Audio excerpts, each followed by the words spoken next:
और मामला तब ज्यादा खराब हो गया जब तला अंजुम ने एक सोशल मीडिया पोस्ट किया और उस पर उन्होंने कहा कि मैं ये दोबारा भी करूंगा। कोई बाउंड्री नहीं होती, I will do it again. चलाना चाहता है वो नई जंग के बगैर मुमकिन ही नहीं है। इकोनॉमी आपकी चल नहीं रही तो फिर जंगों के जरिए ही मामलात को आप आगे लेके चलते हैं। खास इसलिए तला आपका कुछ खास प्यार नहीं है इंडिया के साथ, बिल्कुल फैंस आपके हैं, आप उनका फ्लैग जरूर पोस्ट करते हैं अपने ट्वीट में। ये आपने किया था जब पहलगाम का वाकया हुआ। पाकिस्तान की जो हुकूमत है उसके पास ये इत्तलाआत हैं, किसी ना किसी वक्त पाकिस्तान पर एक और हमले का मंसूबा बना रखा है। पहलगाम अटैक के जब जिसको हम कह रहे हैं, हम मानते हैं और दुनिया मानती है कि it was a false flag operation, तब भी आपका ट्वीट आया था with your sympathies going in the other direction with Indian flag. आप एक्नॉलेज कर रहे थे उन फैंस को जो इंडिया से थे और आपका कॉन्सर्ट देखने आए थे, आपसे मोहब्बत करते थे, तो it's a sort of acknowledgement.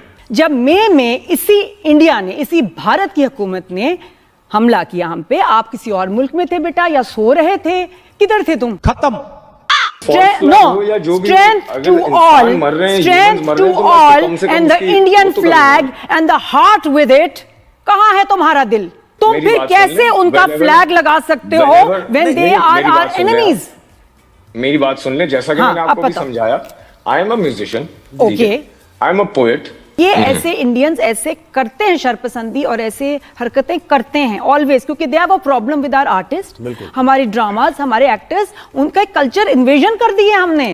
आप घबराए ना मैडम, देखिएगा सारा कुछ बहुत अच्छा होने वाला है। दफाई मुआहदे हो गए हैं और सऊदी अरब वैसे ही पाकिस्तान का बड़ा भाई है, ठीक है, और दुनिया के ममालिक हैं जो हमारे साथ खड़े हुए हैं। हर पैसे वाले को हम अपना दोस्त और भाई क्यों बना लेते हैं?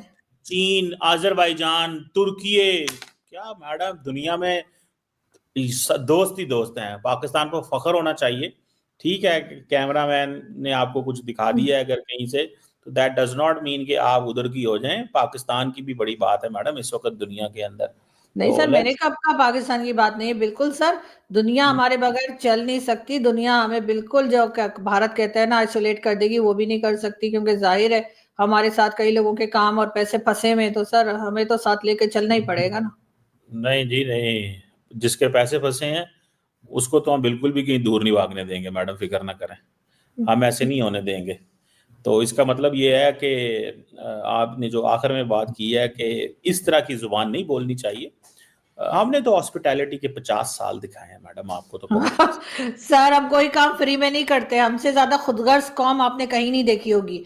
अगर हमने 50 साल अफगानिस्तान के साथ गुजारे हैं ना, तो हमने पैसा खाया है सर, ठीक है सर, पैसा मिल रहा था, हमें पैसा मिल रहा था, इसलिए हमने अफगानिस्तान के लोगों को रखा था, वरना हमारे पास तो अपने लोगों को खिलाने का पैसा नहीं है, तो हम उन्हें फ्री में कैसे रख लेते हैं? कि पाकिस्तान के बारे कोई एक अच्छी बात बताएं तो हो सकता है आपको 100-1.5 साल लग जाए बात। नहीं नहीं नहीं नहीं सर, मैं अच्छी बात भी बता सकती हूँ।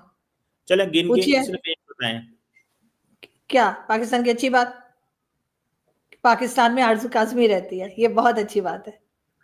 ये आप देखें ना, ये आपने सबसे जो बुरी बात है ना वो बताई है। तो सबसे आपने अपने आप को जो है सबसे अच्छा कह दिया, ये क्या बात है? हाँ सर, ये अच्छा चले, पाकिस्तान के स्पोर्ट्स अच्छा है, आप कह लीजिए जहांगीर खान, जामशेद खान। आपने पहला जवाब ही गलत दिया, दूसरी दफा आप पता नहीं किस बात पे आ गई हैं। चले कोई बात नहीं, मुझे पता था आपसे, मैंने कहना कोई अच्छी बात बताएं तो आपको मिलनी नहीं है, तो कोई बात नहीं मैडम। सर अच्छी बात है सर, पाकिस्तानी ढीठ बहुत है, इसी वजह से सर हैप्पी इंडेक्स में भारत से ऊपर है सर, ये अच्छी बात है। हम किसी भी हालत में उदास नहीं होते, और शायद इसी वजह से भारत के वाले भी हैरान होते हैं कि यार हैप्पी इंडेक्स में ऊपर क्यों है। कहा था आपको कोई बात नहीं मिलनी, मैंने क्यों? आपको कहा ये अच्छी बात नहीं है सर कि हम हैप्पी इंडेक्स में भारत से ऊपर है। बिल्कुल सही कह रही हैं, थैंक यू। अच्छा, यहाँ पर ये भी अच्छी बात है कि यहाँ पे कमर चीमा साहब हैं और इनको आगे भी मेडल मिलने की उम्मीद है। इंशाल्लाह फिक्र ना करें, बहुत जल्द मेडल मिलने वाला है।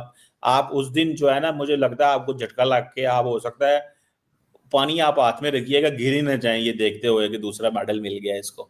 बिल्कुल सही है, कोशिश किया करें, पानी हाथ में रखा करें, गिलास, अगर कोई इस तरह का मौका है फटाफट घूंट पी के आपने आपको अच्छे से। नहीं सर, आपके जिस तरह के करतूत हैं आपको इंशाल्लाह। Because I am also an artist and I understand you guys are media personnels. आप खुद भी नादिया एक आर्टिस्ट रह चुकी हैं, कभी कभी when you go through all this, मेरा एक आउटबर्स्ट आ गया था। I apologize for that। यानी आउटबर्स्ट था, और वो आप बिल्कुल दिल से, यानी वो कोई ऐसी बात नहीं थी कि आप कहना चाह रहे हो आई डू इट अगेन। मुझे बनाने ये जो आप एक एज अ चैलेंज आपने उसको लिया। मुझे बताएं, मैं एक गवर्नमेंट है, मोदी गवर्नमेंट, अब अगर वो एक आर्टिस्ट को, मुझ जैसे आर्टिस्ट को, ठीक है, मेरे पास कोई बड़ी इंडस्ट्री भी नहीं थी, मेरे पास कुछ नहीं था, मैं बिल्कुल जीरो से शुरू होके जो है बनाऊं, मुझ जैसे एक आर्टिस्ट को और मुझ जैसे और बहुत सारे आर्टिस्ट को उस गवर्नमेंट ने उठा के बैन कर दिया। अब आप मुझे बताएं कि मैं उसको क्या प्रोपेगेंडिस्ट नहीं बोलूंगा, या मैं ये नहीं बोलूंगा कि ये वॉर मॉन्गरिंग है। नहीं, लेकिन उस वक्त के आपके रवैये तो बिल्कुल इसके कॉन्ट्रेरी थे ना। जब भी तो देखे फैंस के दिल दुखे हैं कि आपको ये सारी चीजें पता हैं, ये सब कुछ हो चुका है भारत की तरफ से, मुसलमानों को विक्टिमाइज कर रहे हैं, क्रिश्चियंस को विक्टिमाइज कर रहे हैं, अपनी सोसाइटी का फैब्रिक तबाह कर रहे हैं वो भारत वाले, और उसके बावजूद आपका कुछ खास, इसलिए आपका कुछ खास प्यार नहीं है इंडिया के साथ, बिल्कुल फैंस आपके हैं, आप उनका फ्लैग जरूर पोस्ट करते हैं अपने ट्वीट में। ये आपने किया था जब पहलगाम का वाकया हुआ, तब भी आपने फौरन से ट्वीट लगाई थी। जब हम कह रहे हैं, आपका मुल्क कह रहा है, आपकी गवर्नमेंट कह रही है, आपकी फौज कह रही है कि ये एक फॉल्स फ्लैग ऑपरेशन है, तब भी आपकी तरफ से एक ट्वीट आया था, ठीक है, तब भी आपका ट्वीट आया था। और उसके बाद strength to all and the Indian flag and the heart with it, कहां है तुम्हारा दिल? Sorry, what? उस वक्त भी आपका ट्वीट आया था with Indian flag at that time, Pahalgam attack के, जिसको हम कह रहे हैं, हम मानते हैं और दुनिया मानती है कि it was a false flag operation, तब भी आपका ट्वीट आया था with your sympathies going in the other direction, with Indian flag, with a heart. With the Indian flag? No, not with. नहीं, आपके बिल्कुल एंड में एक है, आप अपना बिल्कुल देखिए, आप अपना ऑफिशियल अकाउंट देखिए, इस दफा भी जो आपने ट्वीट किया उसके बाद भी आपने एक फ्लैग आपने उसमें वो दिखाया है। क्या हो रहा है? हाँ, नेपाल छोड़िए सर, कम गया सर, आप क्यों इतने परेशान हो रहे हैं सर? आपकी आंखों में आंसू आ गए सर मेरी बात सुन के। सर टिश्यू ले लीजिए। क्या पता, मुझे अगले हफ्ते ये बता दे, मुझे अफगानिस्तान के फॉरेन मिनिस्टर ने खुद काबुल से बताया, कैमरामैन आमिर मुत्तकी के साथ मैं हूँ आरज़ू काज़मी, आप कुछ भी कर सकती हैं मैडम, कुछ भी दिखा सकती हैं आप यहाँ पे, तो मतलब नहीं सर, मैंने अफगानिस्तान की जब गवर्नमेंट बनी थी तब जरूर मैंने रिपोर्टिंग वहां से देखी थी, की थी। आप जानते हैं बहुत से पाकिस्तान के भी जर्नलिस्ट वहां गए थे। ब्रदर के साथ मैं हूँ आरज़ू काज़मी पाकिस्तान। नहीं, मैं अफगानिस्तान नहीं जाती सर, मेरी तौबा, मुझे आवाज आ गई वो शटल कॉक पहन के घूमना सर, मुझे नहीं सर, मुझे सर मैं ऐसी थोड़ी, मतलब जैसे कहते हैं ना, आई एम अ बैड मुस्लिम, तो मुझे नहीं जाना। चिड़ी छिक्के वाला बुर्का नहीं पहनेगी क्या? ना शटल कॉक नहीं सर, मैंने क्यों पहनना है सर? सर मैं तो नहीं जाऊंगी सर, लेकिन ये कि हाँ, हमारे यहाँ से बहुत से जर्नलिस्ट गए थे सर, जब 2021 में जब तालिबान की गवर्नमेंट बनी, वो बुलाते नहीं है सर, ना वो बुलाए ना मुझे जाना है, मुझे कोई शौक नहीं अफगानिस्तान जाने का। बात कर रहा हूँ, भारत वाले बुलाते